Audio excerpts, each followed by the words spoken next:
Inherent superiority is the ultimate intellectual shortcut. It grants a man a throne he never built and a crown he never earned. Yeah, I mean, that is just a devastatingly accurate diagnosis of the human ego, isn't it? It really is. We spend so much time debating the symptoms of our societal divides, but that single thought just cuts straight to the root infection. Well, welcome to today's deep dive, everyone. We are so thrilled you are here with us. Today's mission is to deconstruct a fascinating psychological and sociological trap. Right. One that has manipulated human history for millennia and honestly continues to shape the arguments dominating your news feeds right now. Oh, absolutely. Our grounding material for today is a piece published exactly today, April 21st, 2026. It's by Mark Wells on the platform Knowledge is King, and it's titled The Illusion of the Unearned Throne. Why supremacy depends on your consent. And, we are operating in this era of just intense information overload. Everyone is exhausted by the constant tribalism, the endless loud debates about who belongs where in the social hierarchy. And what makes this particular framework so valuable for you, the listener, is that it completely bypasses the usual partisan noise. Exactly. We aren't looking at this as a political issue. We are analyzing the underlying architecture of human character and the invisible mechanics of psychological consent. So let's jump right into the foundation of that architecture. Yeah. We usually associate the word laziness with physical inaction. Right, like skipping the gym or something. Yeah, skipping the gym, avoiding chores. But the core argument here introduces a much more insidious concept, which Wells calls the laziness of the soul. The laziness of the soul, that's such a heavy phrase. It is. It's basically the fundamental desire to be elevated above your neighbor. Not because of anything you've actually accomplished, but simply because of your lineage, your race, or, some preordained status. It is the ultimate desire to have the reward without the risk. Because building genuine character is, it's a grueling lifelong construction project. Yeah. Becoming someone who practices justice, who exercises mercy, who maintains integrity, that requires constant, uncomfortable self-reflection. Right. It requires the humility to admit when you are wrong. Exactly. And the stamina to choose the harder, ethical path day after day, which is exhausting. Which explains why people are so desperate for a shortcut. It's kind of like it's like demanding a gold medal in a victory parade just for showing up to the stadium. Oh, I like that analogy. Right. Well, at the same time, you're sitting there mocking the athletes who actually ran the grueling marathon. Or think about it like a fiat currency. Okay, go on. A $100 bill is, physically speaking, just a worthless piece of paper mixed with a little bit of cotton. Right. Yeah. It only holds value because we all collectively hallucinate that it holds value. And inherent superiority operates the exact same way. It is a social fiat currency. That is a fascinating way to frame it. A leader or a group demands to be treated as top-tier currency based purely on a prefabricated identity. They bypass the need to actually mine the gold of human character. Yeah, they demand the purchasing power without having any actual reserves in the bank. Precisely. And that prefabricated identity, it acts as a highly effective shield against accountability. Because if a leader can convince their in-group that they are, biologically or divinely special, that in-group no longer feels the pressure to do the hard work of becoming good people. Right. They don't have to be brave or kind. They simply have to be. Exactly.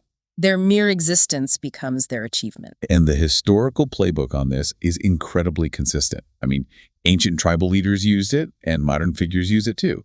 You hand your followers a prefabricated identity, tell them they are inherently superior to the neighboring tribe, and they will fight to the death to defend that illusion. Because if the illusion breaks, they are suddenly faced with the terrifying prospect of having to prove their worth through actual merit. Right, which means looking in the mirror. Yes, looking in the mirror and realizing you are entirely responsible for your own moral standing. And for a lot of people, that level of personal responsibility is, it's paralyzing. So this brings up a massive question. If this supremacy is essentially just a social fiat currency, a fake crown and a throne with no actual structure behind it, how does it survive? That is the big question. Because we're talking about an illusion that has successfully dominated human societies for thousands of years. And usually, illusions shatter the moment they make contact with reality. Well, they do, unless the reality is explicitly structured to protect the illusion. The most provocative insight in this piece is a profound paradigm shift in how we view power. Oh, yeah. This part was wild. Right. We often visualize supremacy as a solitary, unshakable mountain, like the supreme leader standing alone at the peak. But supremacy cannot exist in a vacuum. It is, at its absolute core, a relationship. A relationship. Yes, it requires a second party. It requires the validation of the excluded. Yeah. The commoners, the marginalized, the other. Exactly. Without the participation and the psychological buy-in of the people looking up, the entire structure evaporates.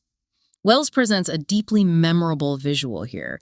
He says, strip away the oppressive validation, and a quote-unquote superior person is instantly reduced to nothing more than just a person standing on a chair. Okay, I have to challenge the practicality of that visual, though. Sure, yeah. Because it's one thing to philosophically declare, oh, he's just a guy on a chair. But let's look at the physics of oppression. Right. If that guy on the chair controls a literal army, if he controls the banking system, the police force, the courts, simply rolling my eyes and withdrawing my mental validation doesn't stop him from hitting me with that chair. That is a very fair point. Or throwing me in a real concrete prison cell.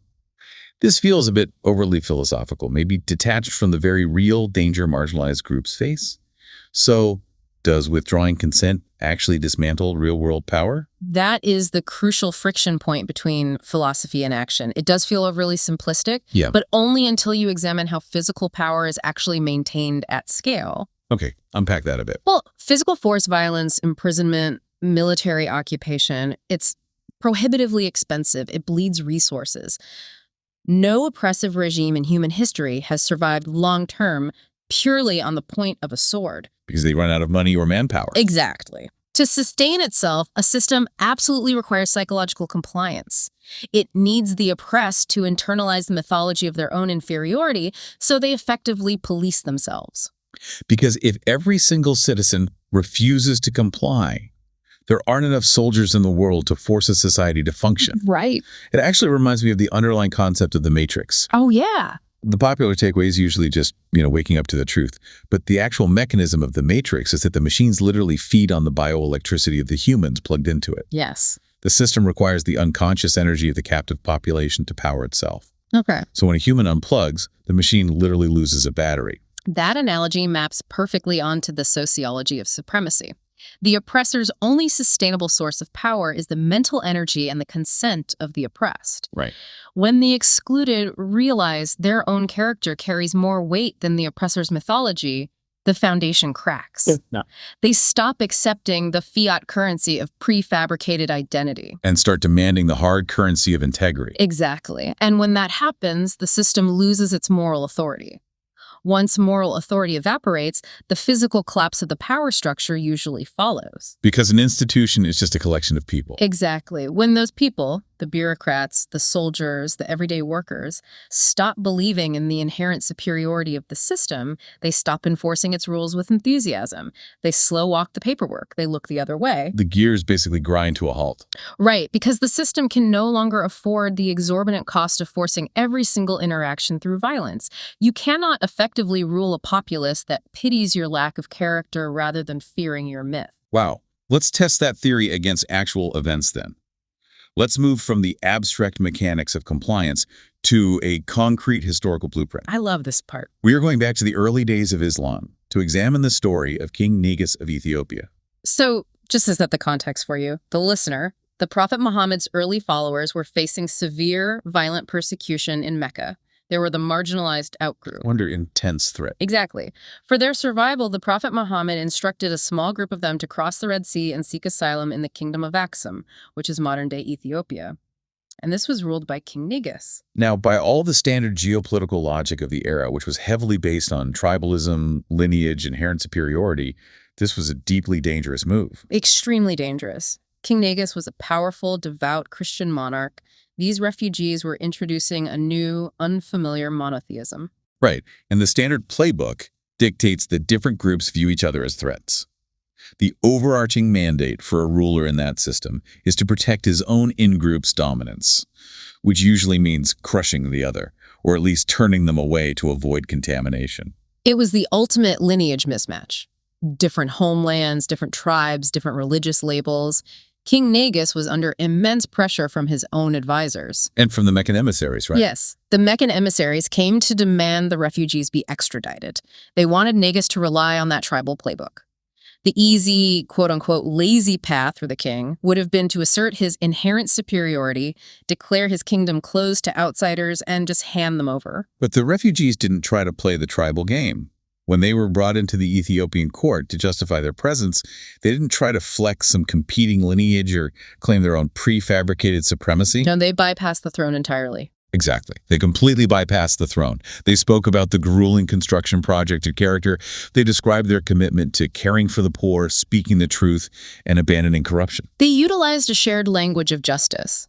King Negus, listening to their defense, didn't hear the language of a rival tribe plotting to usurp his power. Right. He heard a reflection of the exact same moral truth he valued in his own Christian faith. He actually wept when he heard their recitation of Scripture. He recognized that their commitment to integrity matched his own. I do want to push back on this again, though. Okay, go for it. Because as beautiful as that historical narrative is it an exception or a rule? In the complex reality of modern geopolitics, where leaders are dealing with economic supply chains, border security, global conflicts, can we honestly say that speaking a shared language of justice is a practical strategy? It's a fair question. It feels almost naive to suggest that sincere intentions alone can dismantle modern global supremacy structures.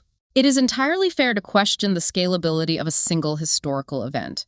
Sincere intentions won't magically stop a border conflict overnight. But the lesson of King Negus isn't about ignoring pragmatic reality. It's about altering the fundamental metric of trust. Okay, how so? Well, King Negus didn't dismantle his kingdom's defenses. He dismantled the justification for cruelty. By choosing to evaluate these refugees based on their character rather than their lineage, he stripped the Meccan persecutors of their moral authority.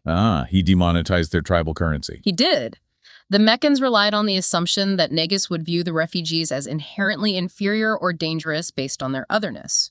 When Negus rejected that premise, the Meccans had zero leverage. So the practical application for today isn't that a shared language of justice instantly solves every logistical crisis. No, of course not. It's that it prevents the crisis from being weaponized by bad actors seeking unearned power. Sincere character building creates empathy, and empathy is a bridge that actively circumvents the walls that inherent superiority relies on. Exactly. Which gives us 3 incredibly durable takeaways from this blueprint. First, morality transcends tribe. The boundaries of us versus them start to dissolve when integrity becomes the primary metric. Yeah. And second, character is the only currency that crosses borders intact. Right. And third, while ordained superiority needs you to fear the other to maintain its power, shared values create alliances that this system simply cannot account for. Bringing this historical lens directly into April 2026, we see the exact same dynamics playing out in global current events. We really do. We are witnessing a resurgence of the superiority mindset across various political spectrums worldwide. And to be clear to you listening, we are analyzing the mechanics here, not endorsing or condemning specific political parties. Exactly. We are looking at the universal human psychology being deployed. The analysis points out that whenever political movements heavily rely on rhetoric elevating one specific group purely based on identity, heritage, or some, biological ordination, we're watching the Unearned Throne playbook in action. It is a tactic used universally to consolidate power while evading accountability. When a leader convinces a populace that their faction's dominance is somehow ordained by history or nature, they gain an enormous political advantage. Because they don't have to provide transparent governance. Right. They don't have to answer for corruption or ethical failures.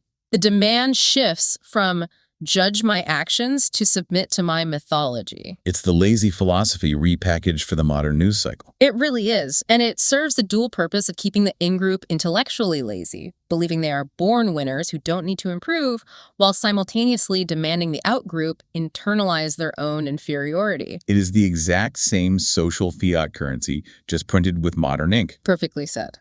So how does an individual listener navigate a world completely saturated with this counterfeit currency? If the global architecture is obsessed with lineage, unearned status, and demanding validation for prefabricated identities, what is the countermove? How do we strip the guy on the chair of his power without resorting to the exact same toxic tribalism? The proposed countermove is profoundly disruptive. It requires a radical shift in how we assign value. The most revolutionary action an individual can take is to change their internal metric of judgment. You must commit to judging yourself and judging every person you interact with entirely by the weight of their integrity. You stop accepting the fiat currency. You completely demonetize it. When a person or an institution demands your respect based on an unearned crown, and you politely decline to recognize it because you only deal in the currency of character, you neutralize their leverage over your mind. Which leads to the ultimate mandate of this entire philosophy. Stop looking for thrones and start looking for builders. That distinction changes everything about how we engage with society. A throne is inherently static. It is lazy. It requires someone to sit down and demand that everyone else look up. But a builder is dynamic. A builder is on the ground, hands dirty, actively engaged in that grueling construction project. Sure. They are building their own character, they are building communities, they are building bridges of justice in the exact way King Negus did. Builders don't demand validation. They generate value. And when we pivot our attention away from the performative mythology of those who claim to be, quote-unquote, born better, we achieve something much deeper than just dismantling their power. We reclaim our own agency. We realize that our dignity is not dependent on where we are assigned to stand in someone else's imaginary hierarchy. Right. Our worth is generated solely by the integrity we cultivate through our own actions. A crown never earned is, at the end of the day, just a piece of metal. And a throne never built is just a piece of furniture until the rest of us decide we have better things to do than stand around looking at it. The illusion only survives as long as we keep our eyes fixed on it. The moment we turn our backs to focus on the builders, the throne ceases to exist. Well, let's synthesize the ground we've covered today.